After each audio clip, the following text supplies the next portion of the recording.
Destaca-se, por outro lado, a importância de que também se pode revestir a intervenção dos parceiros sindicais na promoção da cultura de prevenção junto dos trabalhadores, na medida em que existem graves carências nesse domínio que resultam, em parte, de falta de formação e de informação.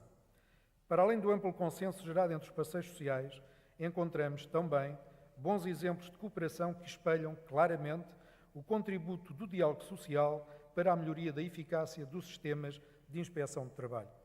Veja-se, por exemplo, a intervenção ativa da CIP e dos outros parceiros sociais nas jornadas do Código de Trabalho revisto, promovidas pela ACT. Mas destaco um outro exemplo, quanto a mim marcante em termos de colaboração de sucesso entre a inspeção e os parceiros sociais. Na década de 90, Portugal foi um dos raros países que teve a coragem de reconhecer publicamente que, no seu território, ocorriam situações ilegais de trabalho de menores. Tal reconhecimento foi desencadeado por relatórios internacionais, bem como por algumas notícias ou reportagens aparecidas no meio de comunicação social em vários países que, em síntese, denunciavam a prática de trabalho de menores levada a cabo em Portugal e a sua ilicitude face a convenções internacionais subscritas pelo Estado português.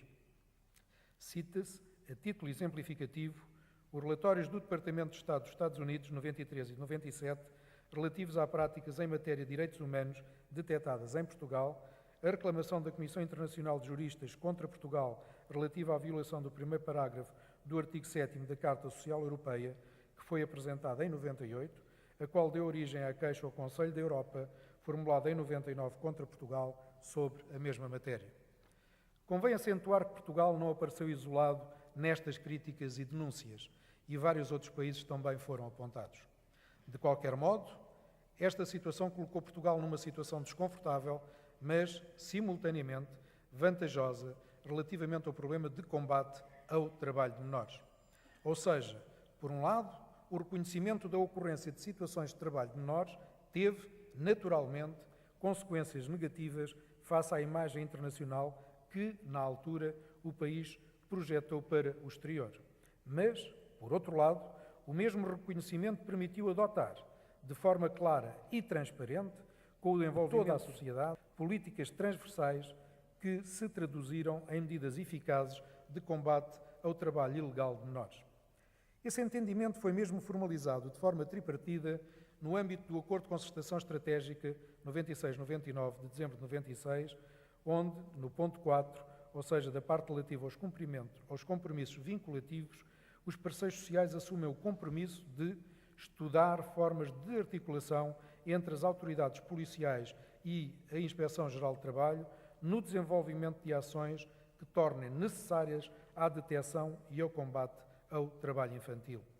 De resto, os casos detectados, embora sempre preocupantes, reconduziram-se a 5 em 2008 e a 6 em 2009.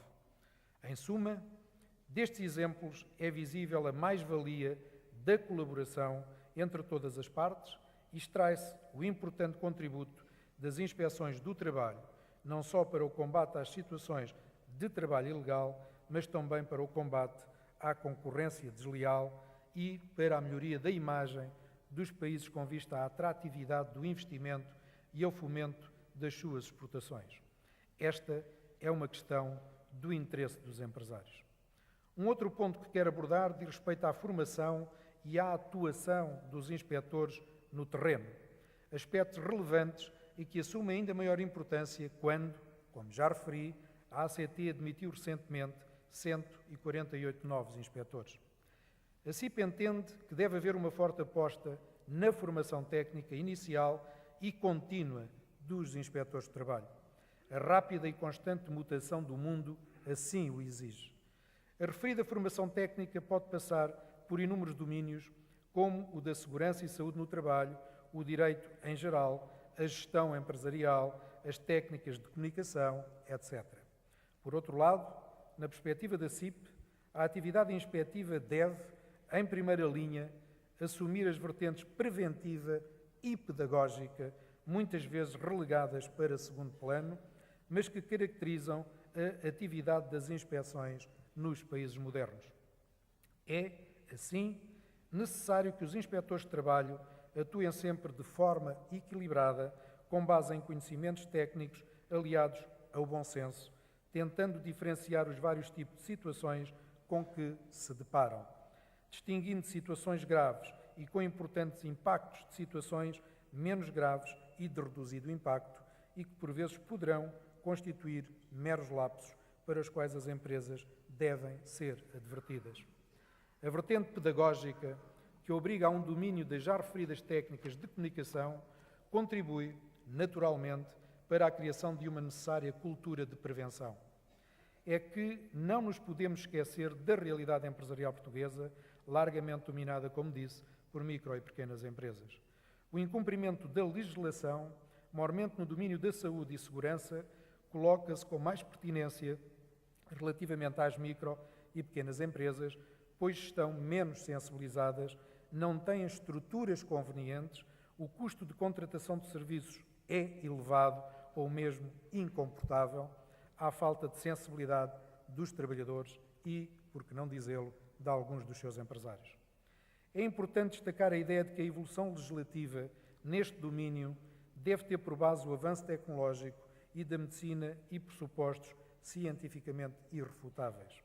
É que, neste, como em outros domínios, deve ser feita uma análise custo-benefício de todas as propostas legislativas, na medida em que, por vezes, alterações legislativas aparentemente pouco relevantes têm implicações financeiras muito significativas, há que legislar melhor.